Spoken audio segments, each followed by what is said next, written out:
eZimbabwe. Ngikhuluma ngilapha eZimbabwe Embassy eLondon.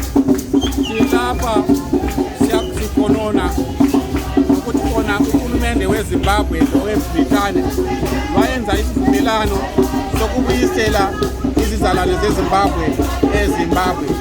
Thina sithi lokhu akulunganga ngoba eZimbabwe akukalungi.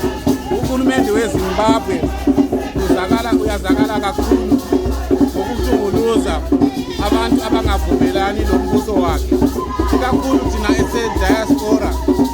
Uhulumende weZimbabwe uyasizonda ngoba uthi yena thina sikhuluma sitshela umhlaba wonke ngobubi kahulumende weZimbabwe. Yikho sithi thina uhulumende weBrithani akumelanga abuyisele izizalwane zeZimbabwe eZimbabwe ngoba kuyazifaka engozini. Ngaphandle kwakhonokho siyakwazi ukuthi khona eZimbabwe into azikalungi.